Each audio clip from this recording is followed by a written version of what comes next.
All right. Well, hey, before we get too deep into the conversation you hear, I just wanted to point out that hey, here at CCC News, we were thinking about all you folks who have been affected by the Rowena fire, and you've either lost homes or have homes that have been damaged or smoke damage, that kind of thing.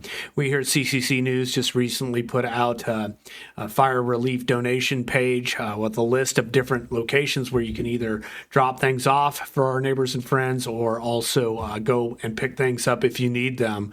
But yeah, so as we were chatting a little bit about that, Yahir here was talking about his family, and I believe you guys have a house in the Rowena area. Yeah, we live on Highway 30. How are you guys doing? Are you okay? Yeah, we're definitely better now. Sort of as the situation has been improving, we're kind of being able to relax a little bit more. But it's been a very tense last couple of days. Yeah. I think you said you got into town on Friday, maybe or so. Yeah, so I got into town on Friday, and I think the fire started Wednesday. Yeah, Wednesday. Yeah. So what was it like were you able to even go to your home when you got here? I think they were okay. So I heard about the fire on Wednesday, and my dad was keeping me updated. Yeah. It was kind of scary because he's like, "Oh, there's a fire nearby."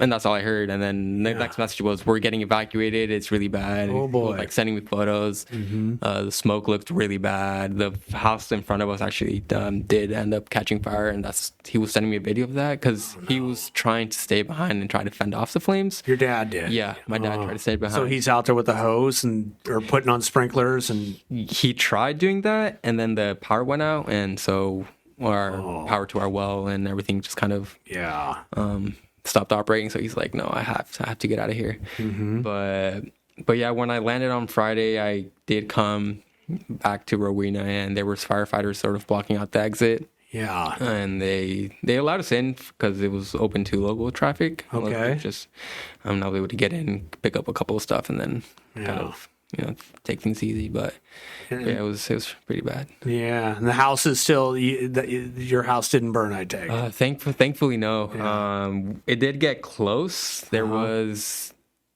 our backyard is very scorched, but the firefighters came in and drew the fire line, and that's what stopped it from getting to our house. But yeah, thankfully we made it through. But I know there's lots of our neighbors didn't make it through. Lots of close friends and family didn't make it through, or at least their houses. Pretty bummer. Yeah. Well, I'm glad to hear that your family's safe and sound and that. And boy, a big thanks to all the firefighters, the emergency responders that got out there and did a really good job. Huge thank you to the firefighters and all the emergency crew. Yeah. All right. Okay. Well, we'll jump into the introduction. Let's talk a little bit about Harvard and the Dalles High School and all that good stuff here. Sounds good. All right.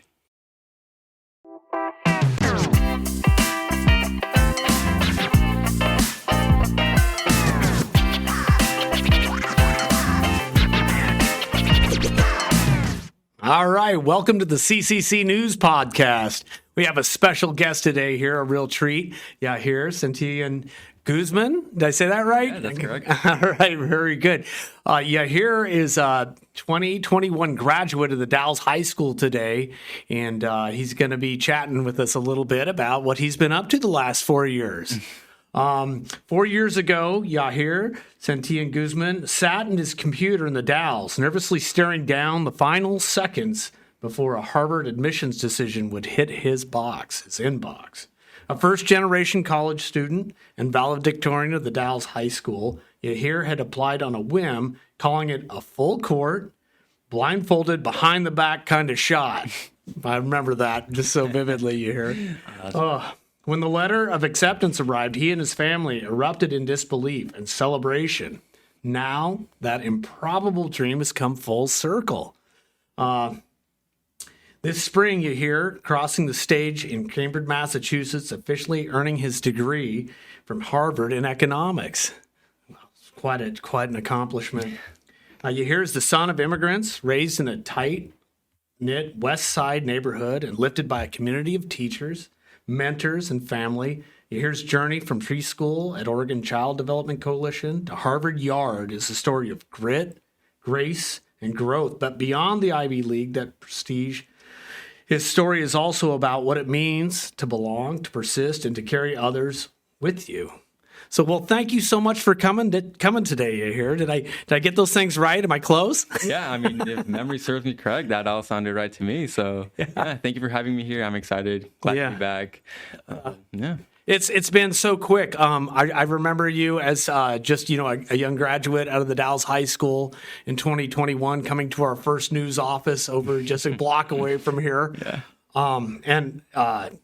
The thrill of that moment. I remember watching the video of you and your mom and your sister as you were getting that notice of whether you'd been accepted to Harvard or not, and the elation and the celebration. Can you take us back to that minute for a second? Oh man, yeah, time flew by real quick. Yeah, so that was, I believe, on April 6th, 2021, around 4 p.m., a little bit after 4 p.m. We knew the decisions were coming out at that time, obviously, and I remember my mom wanted to record. She wanted to record me opening the letter, and I said, absolutely not. This is going to be so embarrassing. It's going to be a rejection. I don't want that on video. So I told her to not record me. And then up until then, I had been recording all my other college acceptances. So I thought it would be weird if I didn't record this one. Right. Gotta have consistency. Exactly, for consistency's sake. So I set up a little phone, or my phone, like on a little stand, just like quickly. But I was like, guys, it's gonna be whatever. Yeah. And then I go to the Harvard website and I, type in my login, and I check what it says, like check admissions decision. Yeah. And I opened it up and I saw a big congratulations. And I was like, I just froze up. I was like, am I reading this correctly? Did I click on the wrong link? Like, what is this?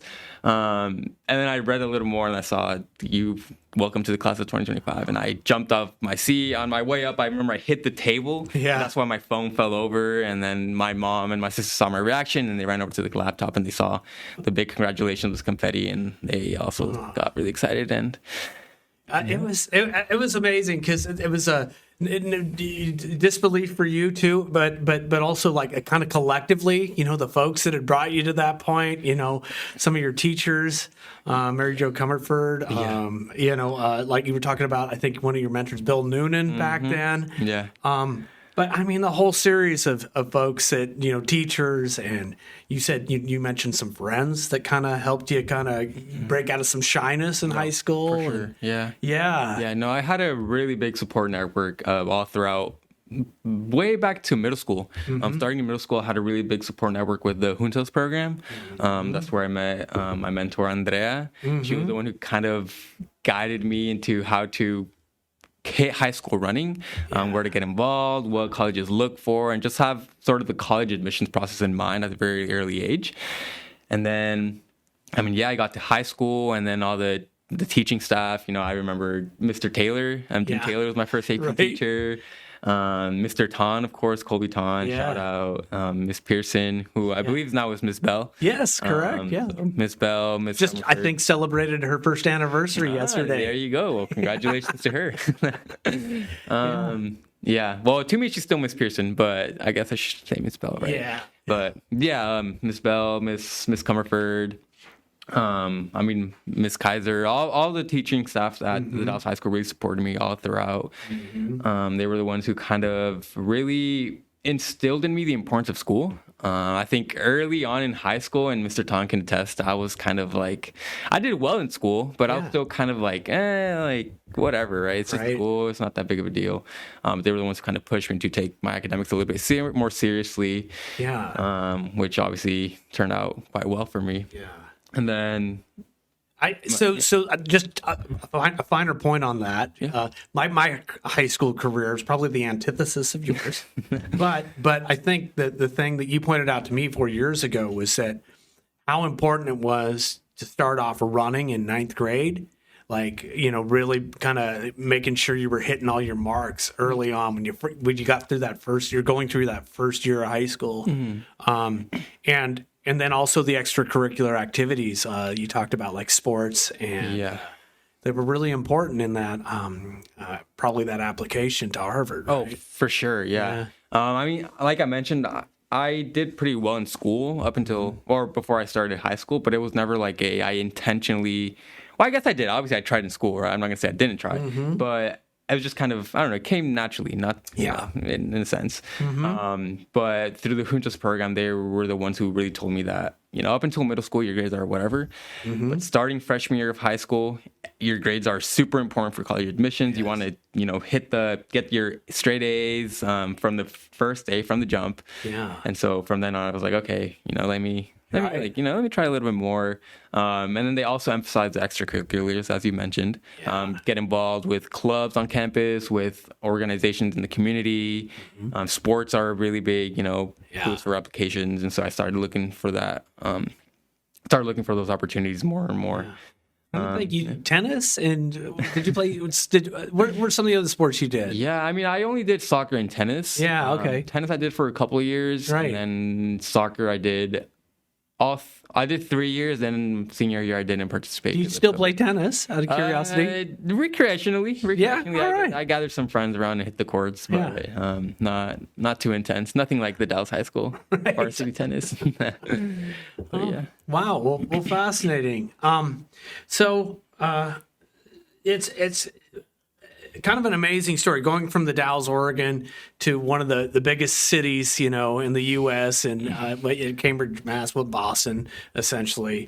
Can you tell me a little bit about your first day, at Harvard? Tell me about your first day on campus. Maybe not so much about the process, maybe about the social interaction. Yeah. And let me ask this and just put it in kid size. Was it similar to your first day in first grade in any way? Ooh, first grade.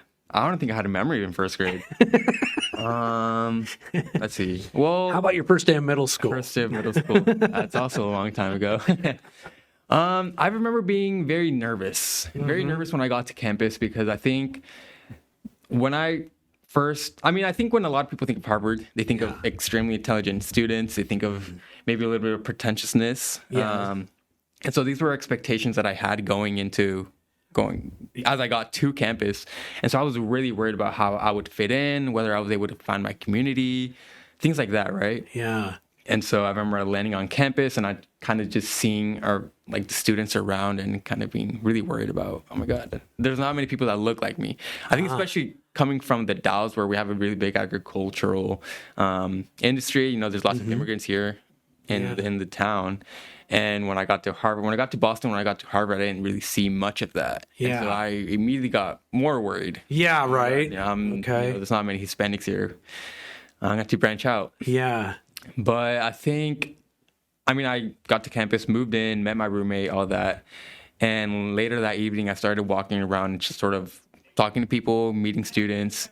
And I immediately became really surprised by how down to earth and normal, per se, in quotations, how normal these students were. And that was a sentiment that was shared by a lot of the students there. Because I think everyone went in with that same expectation. Right. And we were all kind of surprised by how just, normal 18-year-olds we all were. Yeah. I get, with those first kind of conversations, you're kind of breaking down all those perceptions you're coming in with, right? Exactly. Like, oh, we're pretty much human here. We're all, kind of. Exactly. We're all just a little bit scared, but probably most of you. We're all scared. We're all kind of nervous, but we're all still teenagers. Yeah. I remember when we first started cracking the first jokes, we were all kind of like, whoa, I didn't know Harvard students had this type of humor. And then we all kind of realized, oh, we're just normal. It's not that deep. Yeah. Yeah. Huh, wild. Now, did you take a plane over, or did you drive over to? No, it's a long drive. Yeah. Right. No, we flew over. It's a 6-hour flight. This is far. It's far. But 6-hour flight. Did your folks go with you? Yes, they helped me move in. Okay, so it was the first. So your dad Jose and your mom, help me again. Elita, yes. Yeah. Oh, that's great. My whole family, my sister also went. All right. We explored Boston together, and then got to Harvard Yard and walked around. Took some pictures, of course, here and there, and it was. They had a great time. It was the first time they had been to the East Coast, to North Carolina, but that was the first time in the Northeast. Yeah. So it was a little bit different, but. Yeah. Still very nice. Yeah. Yeah, we were kind of talking about that before the podcast.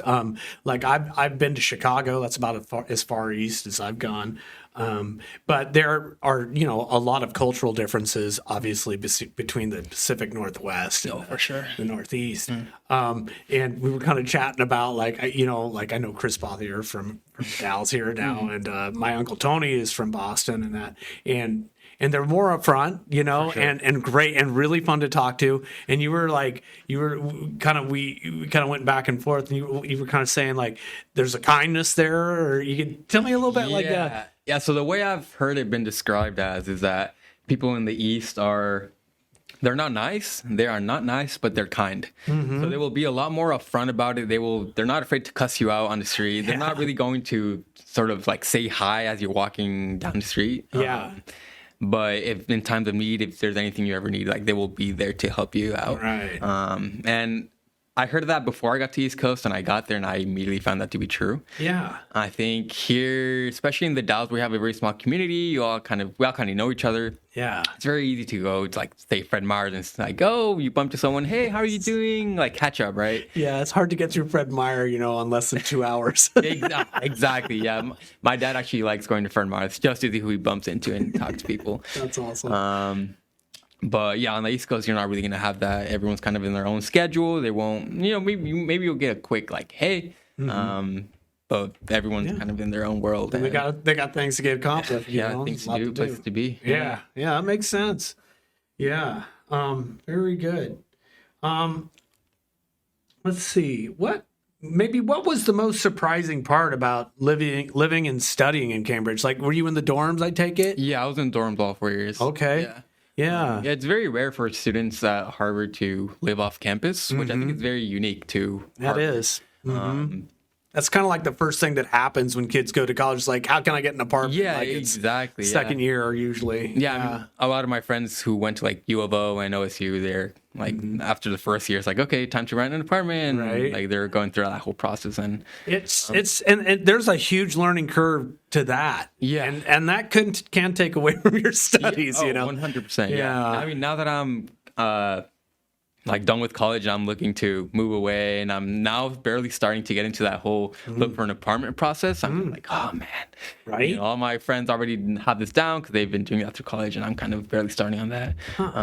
But yeah, I lived on campus all 4 years in the dorms. Yeah. So when you say that leads me to a real quick. Are you looking at moving back into Oregon at this point? Or? For the time being, I'll be in Oregon, but I think I am looking for jobs outside of Oregon, continue exploring, continue sort of seeing what's out there in the world. Yeah, we'll get into that. Well, hey, maybe this is a good moment. We're going to take a quick break here, and we'll come right back and keep exploring, your years at Cambridge and at Harvard. And fantastic. All right. Good. Hey, Josh, did you know that we are funded by our readers in large part? I did know that, but please tell me more. Yeah, it's our local readers here that make it possible for us to go out and gather news on local businesses and important issues in our community. And so we need people to support local news. Did you know you can make a difference in our community's economy and culture by supporting local journalism? I bet you did. But maybe you out there don't. And so you should visit our Support Us page at CCCNews.com to subscribe to a monthly donation to keep news local and start making a difference in our community today. Again, that's CCCNews.com. And remember, CCC News is available for everyone and funded by readers. All right, and we're back. Well, we're talking with Yahir Guzman here, recent graduate of Harvard, and obviously a graduate of the Dalles High School prior to that. When we were off camera, we were just chatting a little bit about our different experiences. I went to a Western Oregon State College back in 91 was my first year. And maybe let's chat a little bit about maybe the similarities and the things that aren't so similar about my experiences and yours. Yeah. So in that first year, I came in and I was able to get an apartment right off the bat. I didn't have to live in student housing or anything like that. And I didn't seem like there was a real strong social our culture there at that school. We had a union where people would meet and that kind of thing, but it was kind of up to you to figure out, who you're going to hang out with or that kind of thing. What was your experience like? That is very interesting because I think that is very different to what it is like at Harvard. At Harvard, you have housing guaranteed for all 4 years. And actually, the housing is very big, if not the biggest part of the Harvard experience, or at least one of the biggest parts. I don't know if you've seen Harry Potter, but you know how they're separated into the houses, Yes. Slytherin, Gryffindor, all that. Slytherin and yes. Yeah, exact same thing. We have the exact same thing in which we're separated into 12 different undergraduate houses. And you get sorted into these houses your freshman year. And once you get placed into a house, you live in that house for the rest of your 3 years there. Okay. And each house has their own different culture. Each house has their own different quirks. Yeah. And you become really close with the people in your house. They're called houses. They're really just dorms. But yeah, it's a really big part of the Harvard experience, and that's why a lot of people don't live off campus, because you're going to miss out on that house experience. Yes. And yeah, I felt like I missed that entirely in my college years. Yeah. There wasn't that sense of community. Did you guys have pretty good meeting centers in each dorm where you could all get together and do things? Yeah. Every house has their dining hall, so we have 12 dining halls. Each house has their gym. Each house has their library. Each house has their own amenities, right? Including common spaces where you're able to gather with your friends and things like that, study. Each house hosts events as well. For example, so I lived in Kirkland House. Shout out Kirkland House, and they're known for we're one of the smallest houses at Harvard. So we have a very strong knit community, and we have lots of very quirky events. But one of my favorite things that the house held was a beer seminar, in which they introduced us to beers from all over the world. Talked about a little bit of beer history. See, I missed all that. Yeah, it's a lot of cool things going on. Wine seminar. We had a whiskey seminar. Wow, which was very interesting. We had lots of speakers come into the house. Yeah, very sort of people with doctorates or experts in their field kind of thing, right? Yeah, I think the last one that we had this year was former White House chief of staff. Oh wow, former White House chief of staff. Okay. But we have a wall here at Kirkland House. We have a wall with posters of everyone that has come to Kirkland House, and it's people ranging from Shakira to Salma Hayek, to people like Hillary Clinton, Pete Buttigieg, very across the spectrum from pop culture icons to more high profile politicians. And that exposure in your mind, is that exposure just almost as important or equally important as to what you're learning in class or doing? Yeah, I would say that's probably the most important thing that you get at a university like Harvard. I think 1 + 1 is going to equal 2, no matter if you learn that at Harvard or at CGCC. But I think what a university like Harvard gets you is the exposure to these type of people. The exposure to that type of network. For example, my introductory econ class was taught by the chief economist under the Obama administration, and those are the econ concepts are going to be the same, but it's just the experience and that he brings and the anecdotes that he would talk about during his time at the White House is something that's very unique to a university like Harvard, and I think that's where the real value in these universities come from. Yeah, fascinating. Yeah, all of my favorite professors from college, which this is very similar, were able to anecdotally talk about either the authors that we were reading, or they were just so well informed, and there was just a certain depth of learning there that it's very valuable. 100%. Yeah. This previous, I guess this past spring, I took a class on the financial system, and in this class we went into depth into the 2008 recession, and it was just that was the housing crash Yeah, and the the housing derivatives crash, and the poor loans that were kind of being created back then. Okay. Exactly.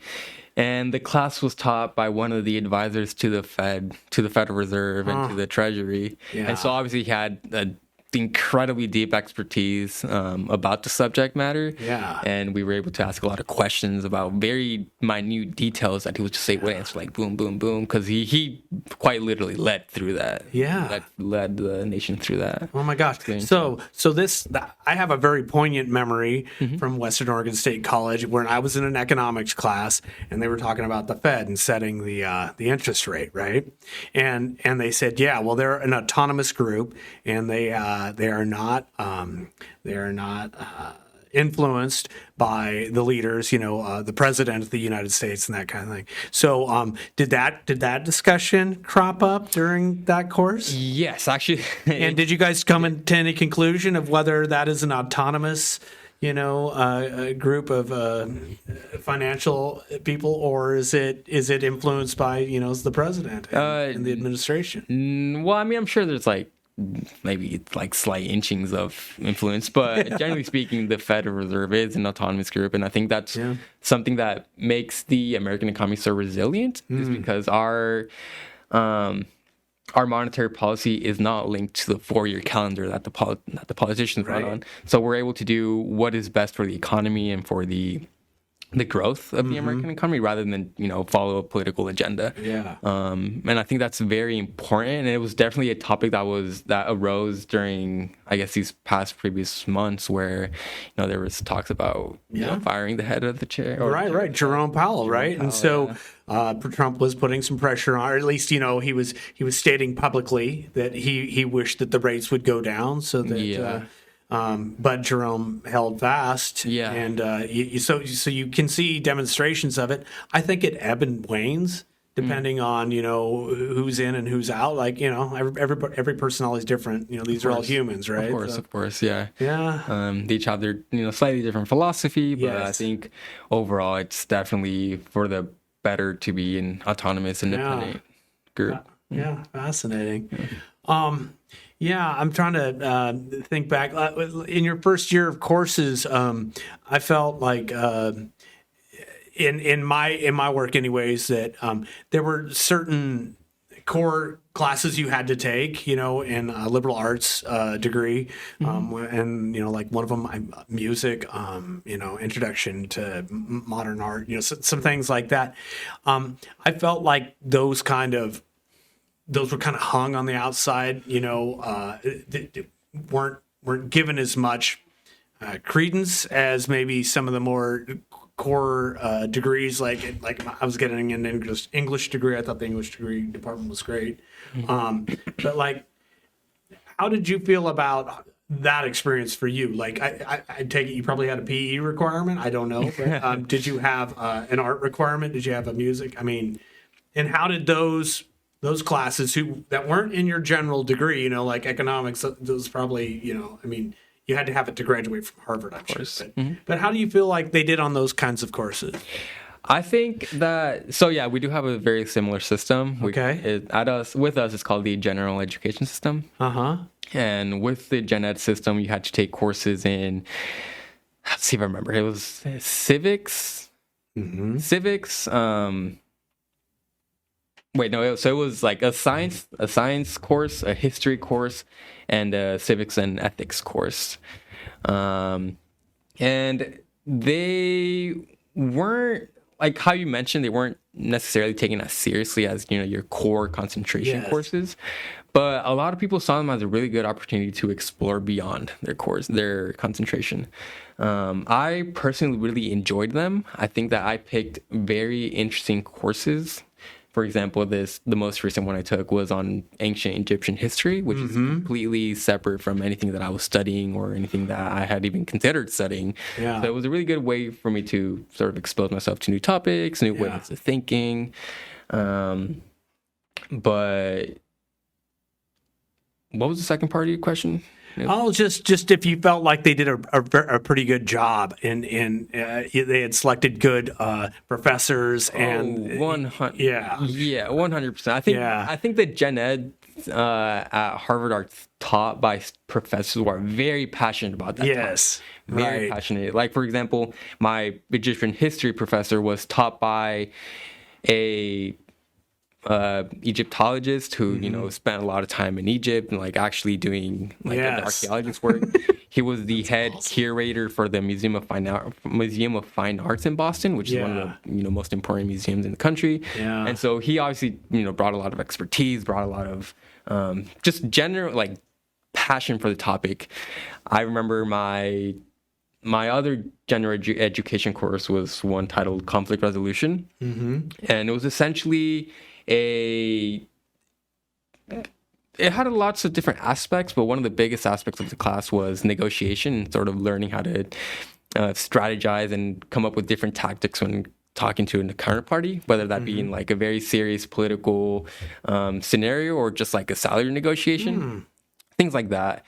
And the course was taught by the head of the negotiation program at the Harvard Law School, and he was an ex-negotiator for the FBI. So he had been in like these very high-stress, tense scenarios, and he was able to talk a little bit about those experiences and sort of walk us through his strategy. And that was very interesting to me. That's actually one of my favorite courses that I took at Harvard, and maybe inspired you to want to go into law. Maybe so. Yeah, that's played a role, but that's what a general education course is intended to do, right? Like, there's never a straight line. Like you may, like I remember you were saying you were pretty darn good at math, before you took off, and I was thinking, oh, maybe he got a degree in applied mathematics, or I didn't know, where you ended up, But that's the thing about learning, right? Is there's no straight lines, it zigs and zags, and that's how you find out who you are, right? Exactly. Yeah. Actually, they don't even let us declare a concentration until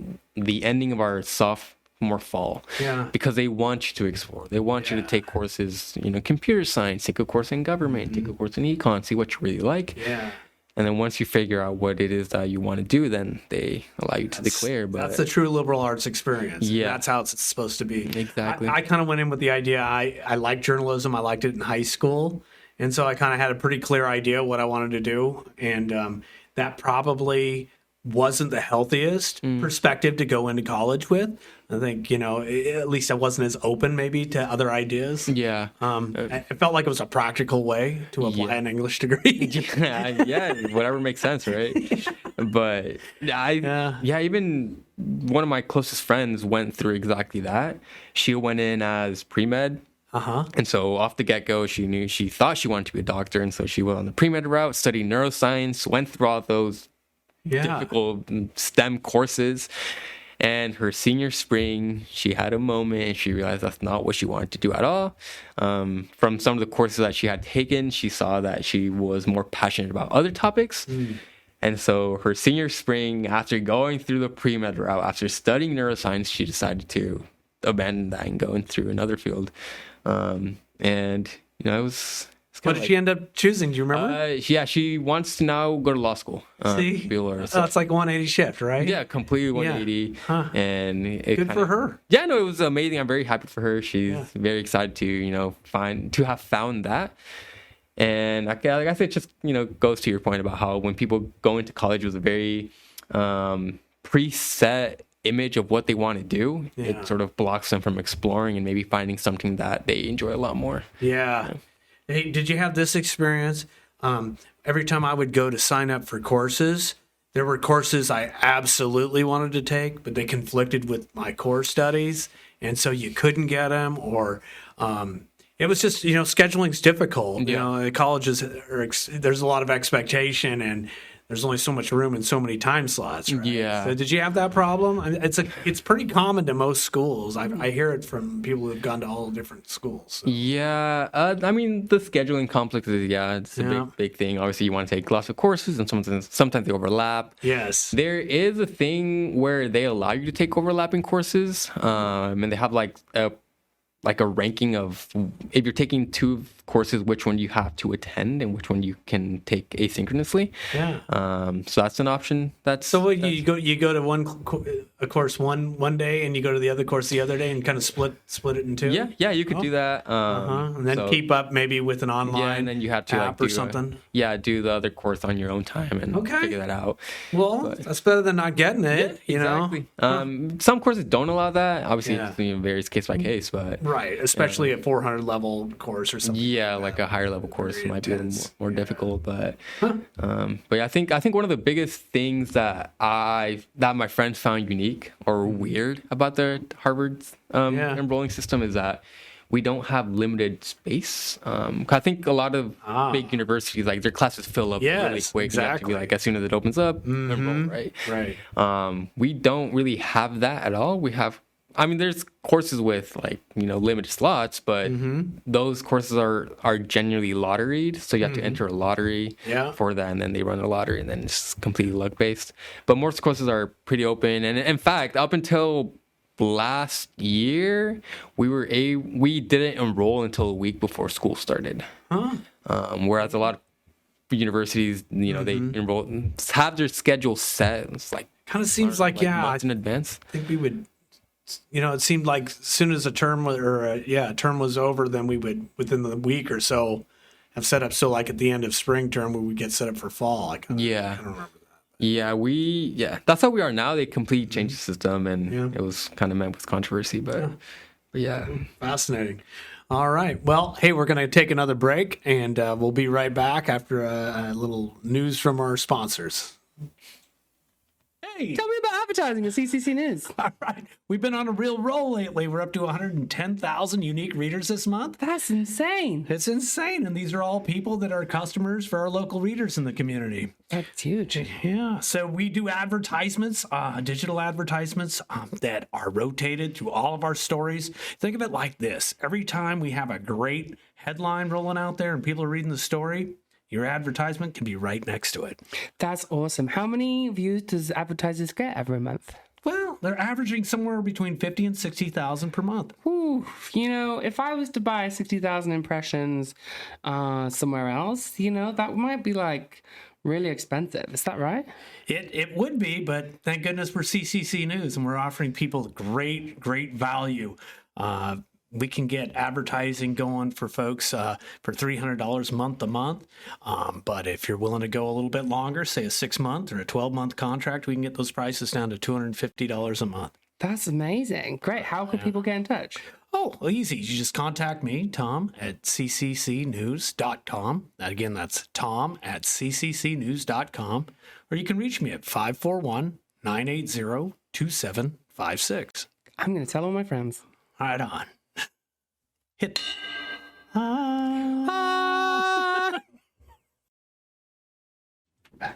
right, and we're back. We're here with Yahir Santillan-Guzman, a recent graduate of Harvard. He's a hometown favorite here in the Dalles, a graduate from the Dalles High School in 2021. And so we're just chatting it through. We're kind of talking a little bit off camera here about, campus life and that kind of thing. Did you get involved in a lot of different clubs and things like that at Harvard? Did you have some things that were interesting to you? Yeah, I did. I did broaden my horizons a little bit on campus, which I guess is what college is about, right? Yeah. But I'd say, I was involved in a couple of clubs. I would say my two biggest time commitments were the Harvard Crimson, which is the on-campus newspaper. Oh. And it's this pre-professional organization called the Harvard Latinos in Finance and Technology, which basically served to expose sort of first-generation low-income students to professional fields such as finance, technology, law, things like that. Yeah. Interesting. That's cool. So did you write? Were you a reporter, or I was did you? A photographer, actually. I was a photographer, so I got to attend lots of events around campus. And as you can imagine, there's lots of events on campus happening all the time. I think I did a lot of the more like whenever high-profile politicians would come on campus, I was the one taking photographs for those events. I think the most high profile politician I got to photograph was the South Korean president, or I guess now ex-South Korean president, former. Yeah. Got impeached quite recently. Right. But he was on campus, and I got to attend his event and go through the back doors and, Oh my kind of goodness. be among the photographers for that. So Were you working in that, or were you doing that job or working in that capacity up until your recent graduation? yeah, I took it a little more slower senior year, but I think up until junior year I was still involved with that. Some of the protests and that kind of thing, were you involved in any of that? It was taking shots, or yeah, so it was kind of a scary time on campus because when I was involved with the photography, that we had a really big issue with student safety. Okay. There was a truck. I don't know if you saw in the news, but there was a truck going around just circling the yard, sort of just and doxing students. They were displaying the faces of students and kind of like dropping even their hometown address, what they're involved in and what they were involved with at school, where they live, things like that.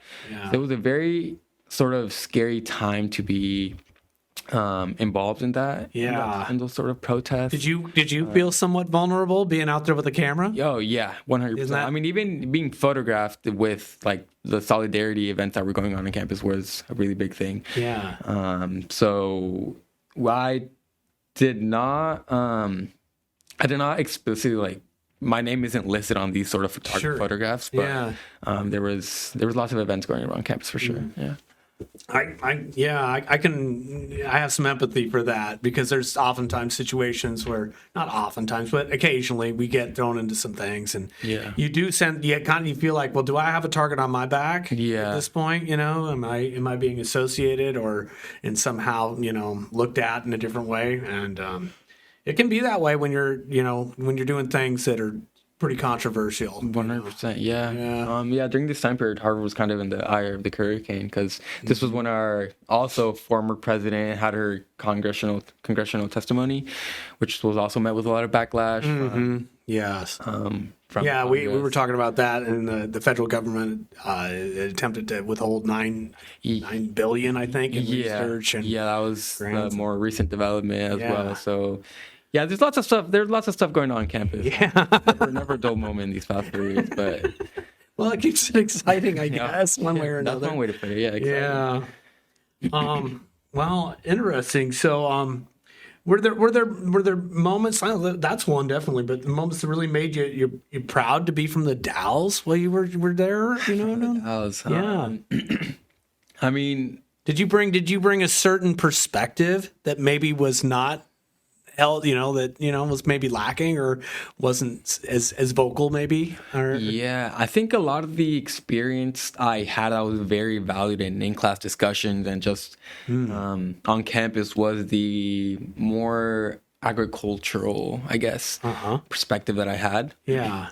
I mean, give a little bit about your dad's background and that kind of thing. Yeah, so when my dad got to the U.S., he worked in a lot of different fields. Everything from blueberries. Yeah. Everything from blueberries to cherries to wheat, pears, apples. The whole farmer's market range. Yeah. And my mom had a very similar experience as well. That's how she started out, and then she spent a couple years down at the cherry growers, right? Yeah. And now she's currently working at Goodwill. And then, sorry. No, that's fine. Go ahead, take a drink. Join you. But yeah, and then, I mean, a lot of the youth here, during high school, they also get into the cherry orchard during the cherry season, which is now, I think, in full force. Yeah. So, I had some of that experience, and that's something that was very, very unique, very unique on campus. Obviously, a lot of students from the backgrounds that, a lot of the students that are from the backgrounds that attend Harvard, they don't really have that experience. They don't really know what that's like. Right. And so I think that I did bring a very unique perspective that was very valued amongst my peers. And I think that was something that that's what Harvard was looking for. Yeah. And I think that's one of the reasons why I got in, just because of the unique perspective that I bring, or that I brought. I very guess. Valuable. Yeah. And so I would say that was probably the biggest source of pride for me. Right on. Thousand. Yeah. Kind of experience. When I was growing up a kid, my parents would always send me out to the wheat farms here in Eastern Oregon to, drive truck, pick rock, pull rye, do all that kind of stuff. Yeah. So I can relate, and it did give me a very unique perspective. Neither one of my brothers nor my sister did that, but I did, and it definitely shaped me in a different way. And for sure. And it really shows you how much labor and difficulty there is in producing this nation's food and providing, for the overall communities. It's a major effort. 100%. Yeah. And I think on top of like the perspective about labor and how hardworking these people are, I think it also provided me a very interesting perspective with regards to rural life. I mean, a lot of the students there are, from big cities. I had a lot of friends from New York, LA, you mentioned Chicago. Yeah. And I think growing up in a rural town, that's also just a very unique perspective. Yeah. I remember when I would tell people I grew up, well, first of all, they were surprised to hear I was from Oregon, because I think a lot of them have never even interacted with someone from Oregon. And I would always get met with things like, Oregon, like, what is that? Like, where is that? Is that, trees and Twilight? Like, what is there in Oregon? Yeah, we always get the Twilight thing, don't we? The Twilight thing was a really, really big reference. Yeah. My friend was surprised to hear we had an airport. I was like, what'd you expect? What? Yeah. But yeah, they were very, very surprised just to learn about Oregon as a whole. But more so also about the rural life. Living in town with population around 16,000-ish. That was something completely unheard of, and obviously that brings a lot of different challenges, with different perspectives, different things to consider. Yeah. And so that was also very valuable to bring up in class discussions, especially in a lot of my econ courses where, like for example, I took a class titled Economics of Cities. And obviously a lot of the discourse is centered around cities and how these cities came to be. Yes. I think I brought very interesting points about, rural life and how it's a little bit different, how these towns developed a little bit differently. Yeah. I think that was really valued also. I think that one of the major differences between rural and city life is like in a rural community, everybody's got to, a lot more people have to contribute, and you have to be more self-sustaining, if you will, or ruggedly independent is kind of another way I'd frame that. Like if you go to a small community like Condon, Oregon, or something like that, you either got to be on the fire department or you got to be volunteering here or there, or so your communities simply just don't work. Yeah, it's kind of in a dense society like Boston or New York, everybody's got their job, and it's just higher tax revenues. It's just a lot more that you can. It's very different. Yeah, I don't know if I'm describing that well enough, but it's a completely different world. So I completely understand. Yeah. Huh. Well, very good. Well, did you get over to New York quite often? I never really visited, but I did get to live in New York this previous summer. I did my internship there, so I spent the summer in New York. Oh, great. Where'd you intern? I interned at American Express. Okay. Yeah. Very good. So it was downtown Manhattan, financial district. So it was an experience. I thought the jump from the Dalles to Boston was big, but the jump from Boston to New York was equally as big. Really? New York is a completely different level. Really? It's one thing to visit, and it's another thing to live there. Oh, I was putting those all together in the not the same at all. It's on a different scale, yeah. Oh, really? Because I would say Boston is closer to Portland than Boston is to New York. Gotcha. Yeah. Huh. Yeah, New York is a completely league of its own. Yeah. So were you living in New York for that time? Yeah. Technically speaking, I lived in New Jersey, Jersey City. So some people might argue that's not New York, but I spent most of my time in New York. All right. Yeah. Very good. Well, fascinating. So that kind of does lead me. So you got your degree in economics. What are you hoping to do with that, or do you know where you're gonna? You're in the application process at this point? Not quite. Okay. Yeah. So I think one of the things that led me to study economics was just how versatile that degree is. A lot of people consider it like they lump it together with business and Yes. admin, that sort of finance world. But we're a social science, so we're a lot more theoretical. Okay. And sort of the econ framework can apply to so many different fields. Yeah. I mean, I took classes, the economics of finance, obviously, but I also took courses in the economics of like psychology, economics of government, economics of public policy. It's very versatile, very applicable. Yeah. And so I could really go into, there's lots of doors open for me. Yeah. What I'm looking to go into, however, is more of a legal route. I think, or I'm planning on applying to law school within a couple of years. I want Okay. to get some work experience first, sort of continue exploring. But I do want to go to law school in the near future, and then from then on, we'll see. We'll see where that takes me. Yeah. Wow. Fascinating. Huh. Yeah, I've never thought about economics in that light either. Yeah. That it's applicable. It's a social science. Yeah, no. Yeah. I was actually just having this conversation with my cousin a couple days ago, and she was really surprised to hear that we're not with the business majors. We're in the liberal arts college at most universities. That's so. interesting. My dad's an economics major. Yeah, and I neat. never really put Interesting. that together. Yeah. No, Yeah. Huh. He went to Whitman. Oh, there you go. Wow. So let's see. Do you see yourself coming back to Oregon at any point? Eventually. 100%. Yeah. Yeah. I think growing up here is very special. And I think something that I didn't appreciate until I left was just how beautiful it is here. You're not going to find geography like this anywhere in the U.S., really. I mean, like, I guess Washington, but outside of the Northwest, it's very unique, very rare. And I think I missed it as soon as I left. Yeah. And so eventually I do want to come back, but I think, my 20s it's my opportunity to be around, Definitely. explore different cities. And Yeah, I recommend that, getting Yeah. out and seeing and touching as many bases as you can Exactly. in your 20s. That's Yeah. a really good idea, yeah. So I was kind of looking at it, like, I've just been kind of watching the trends here. Like we here at CCC News are kind of always watching technology and the way things are changing in society and that kind of thing. And like I foresee us, I don't know how we'll be delivering our product 5 years from now, just because of kind of the major changes going in. We were kind of talking about this, like AI and robotics and like, it just, we were talking about like, I think AI is allowing for the mapping of the human DNA, which is going to lead to major changes in healthcare and how that's received, and how diseases are treated. I think longevity, like people are going to live longer, and that.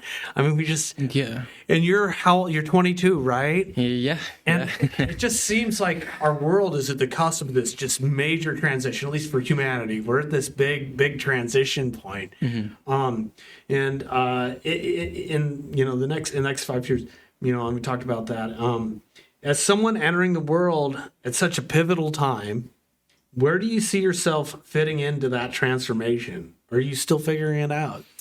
Yeah, I mean, I do think it's definitely an interesting time to be going into the labor force with all this stuff surrounding AI. I think.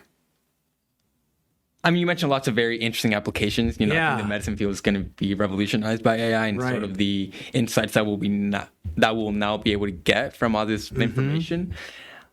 I think for me, one of the biggest concerns that I have is how much of AI will be labor augmenting versus labor replacing. Yes. I think a lot of the concerns are that most of AI will be labor replacing, which of course limits the amounts of jobs that I'll be able to do.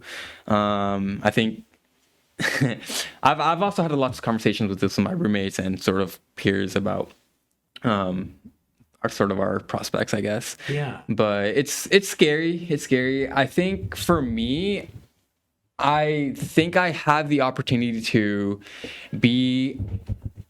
continue my education and become a lot more specialized in a way that will be hard to replace by AI. Yeah. I think that AI is mostly going to affect, I guess, in like what we call in our class as low skill labor, things like data entry, things like maybe some of the more I guess, basic accounting work, things like that, things that aren't very necessarily like specialized, right? Yeah. Whereas more, I guess, I'm using the term specialize a lot, Right. But I guess things that require a little bit more education, things that maybe require more human interaction, such as like in the legal practice, you require a lot of client and face-to-face interaction.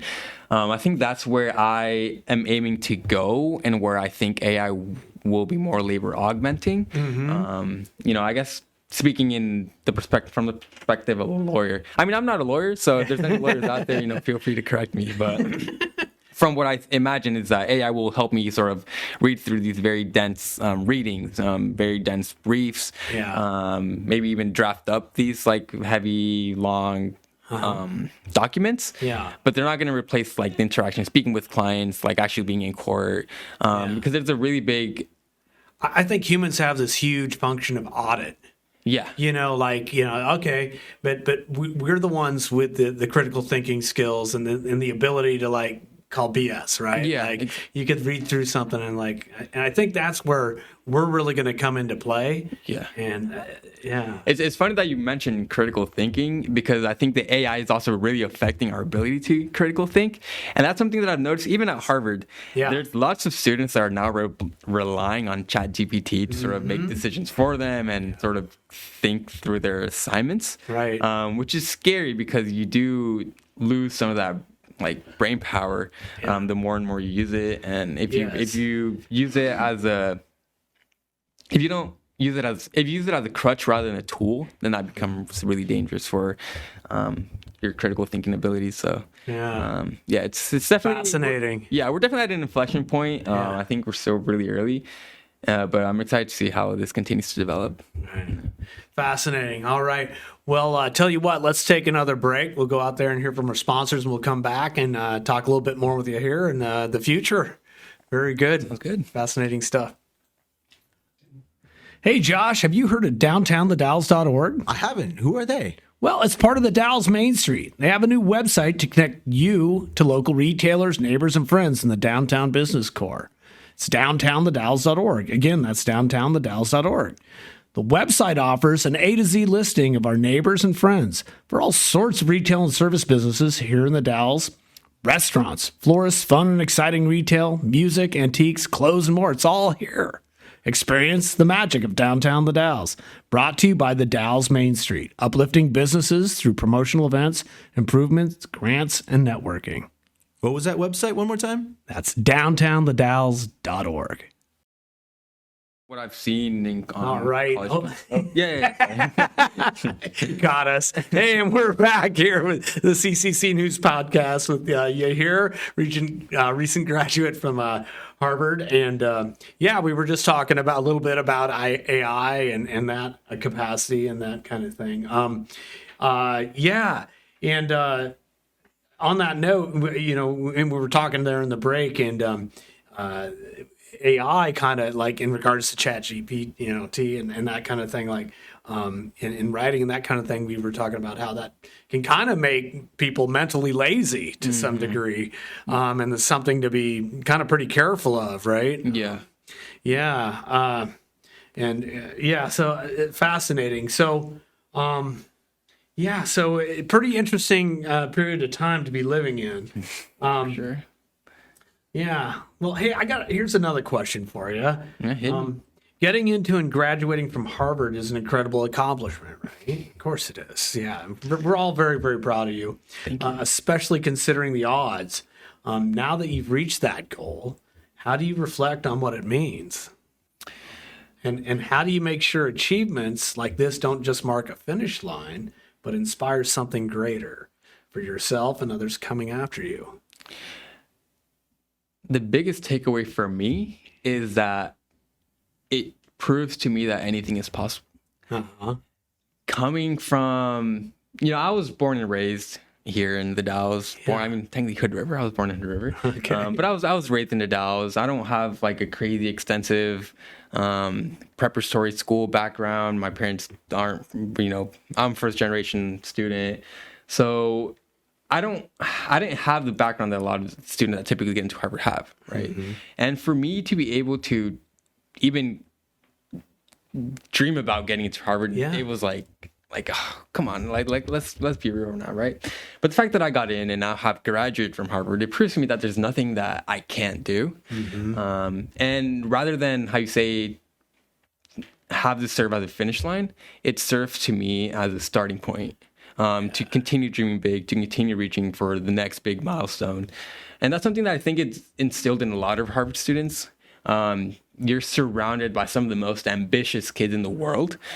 And so your job never really feels done. There's always, the next big thing. Now that we graduated, it's like, okay, so now where am I going to work? And how am I going to climb that corporate ladder? How am I going to get that research position? It's just what's next. Yeah. And so I think that's probably the biggest takeaway for me is just, anything is possible. Yeah. It's so important to go out and do hard things. Yeah. Like, that's the one thing that's just served me very well. I talked about picking rock. Well, go pick rock for 12 hours and see how you do mentally. Yeah. Especially when it's 100 degrees out. Yeah. I mean, that's a physical thing, but I do believe it builds mental, you definitely build resilience. Resilience. That's exactly the word.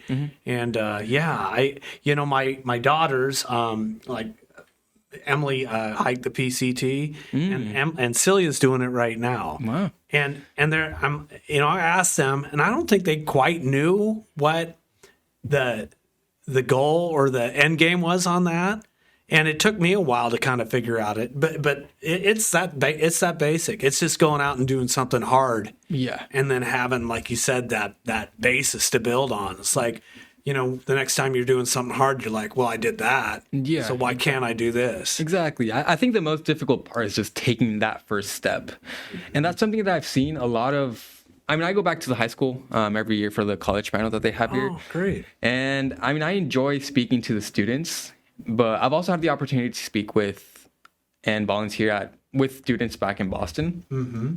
And one of the biggest differences that I've seen is that there is a lack of confidence in oneself and the students here to sort of take that next step, to apply to that college, to sort of dream big. Yeah.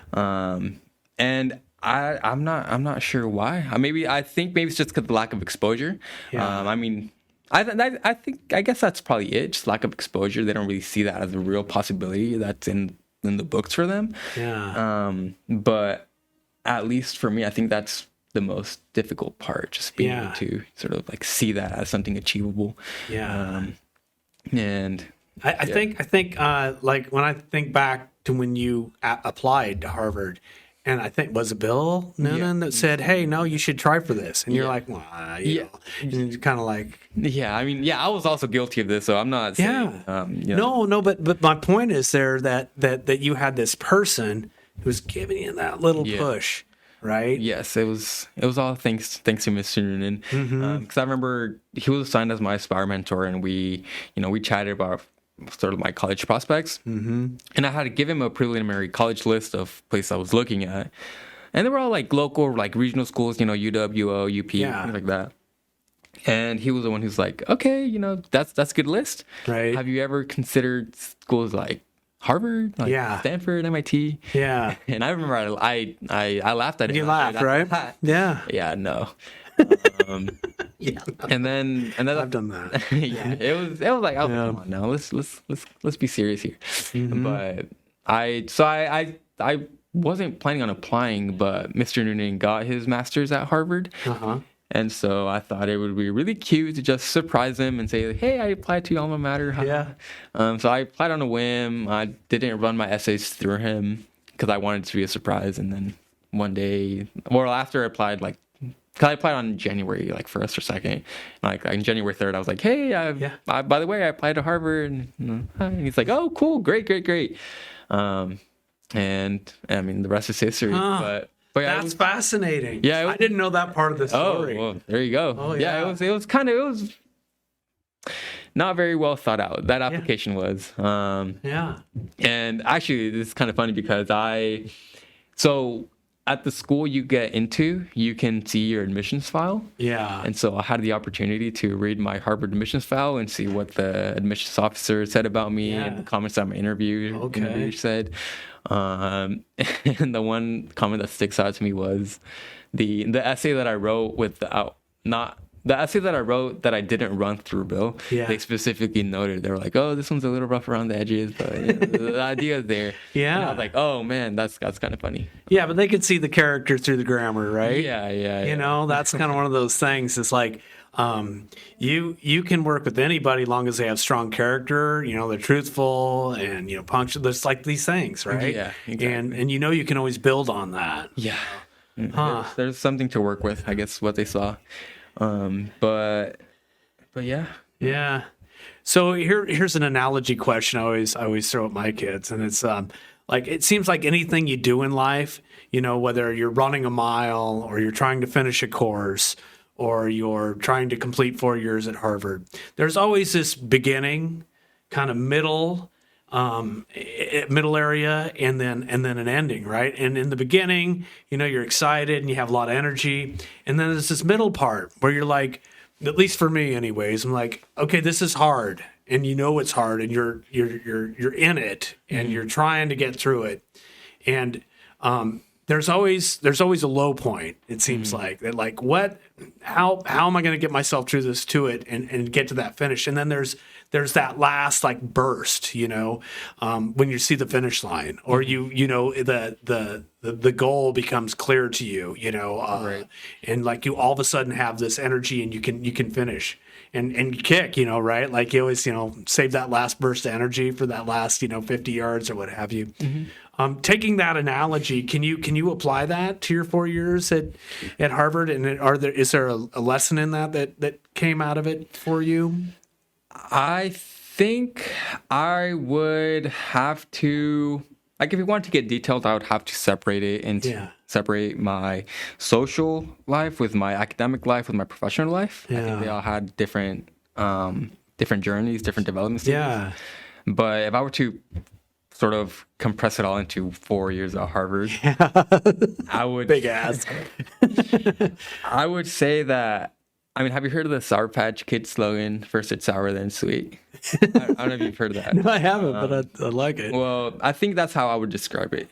I think first it was very sour. I think I struggled a lot to adapt, to sort of learn the ways of Harvard, I guess, because it was a lot of big changes. It was me moving away from home. Yeah. It was me moving across the country. It was me starting college. It was me being independent. It was a lot of really big changes at one time.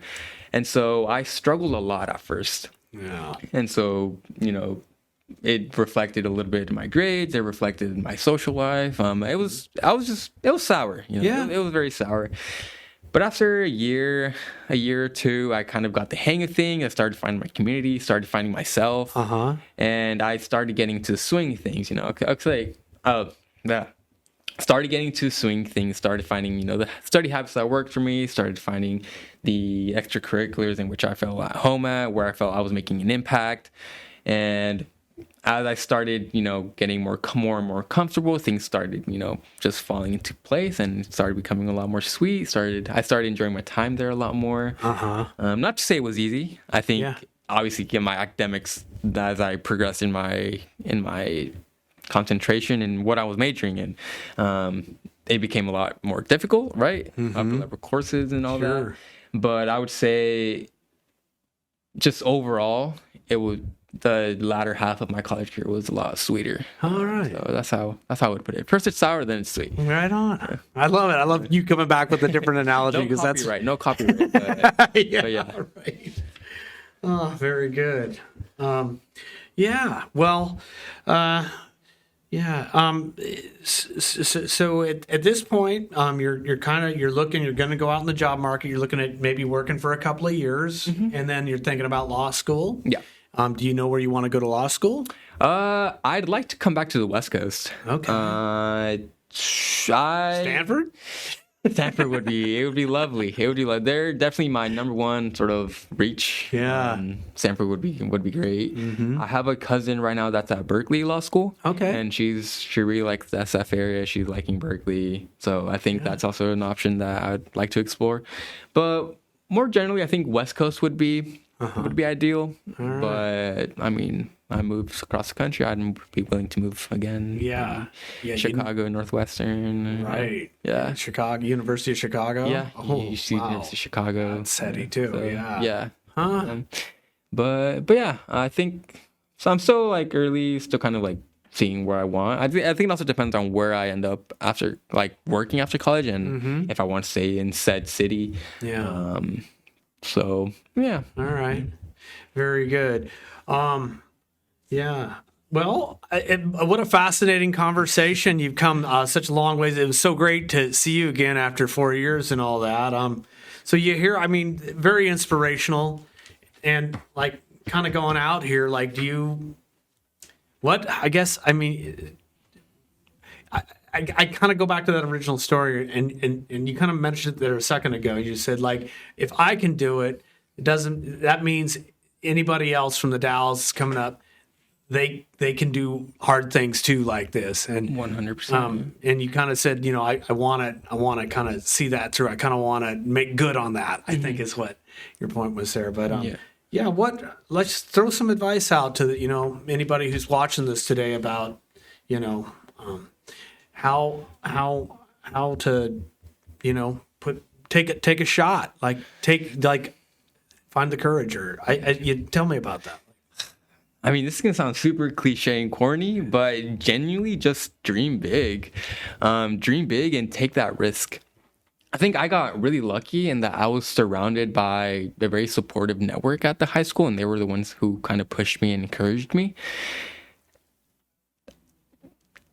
That supportive network is still there. Yeah. It's just up to the students to listen to them and to truly believe in themselves to be able to, take that next step. So honestly, I would just say, listen to Miss Comerford, listen to Mr. Noonan, listen to your mentors, listen to the people at the high school, and maybe they'll change your life like they changed mine. Yeah. Great words. Well, thank you so much, Yahir, for coming today. What a fascinating trip. Maybe you come back and see us again sometime. Yeah, for sure. I mean, I'm in town for a bit, so right. If you guys need anything, I'm more than happy to come back. Yeah. Excellent. Thank you for having me. You got it. All right. Well, thanks for tuning in to CCC News. Hey, Josh, have you heard of downtownthedalles.org? I haven't. Who are they? Well, it's part of the Dalles Main Street. They have a new website to connect you to local retailers, neighbors, and friends in the downtown business core. It's downtownthedalles.org. Again, that's downtownthedalles.org. The website offers an A to Z listing of our neighbors and friends for all sorts of retail and service businesses here in the Dalles. Restaurants, florists, fun and exciting retail, music, antiques, clothes, and more. It's all here. Experience the magic of Downtown the Dalles. Brought to you by the Dalles Main Street, uplifting businesses through promotional events, improvements, grants, and networking. What was that website one more time? That's downtownthedalles.org.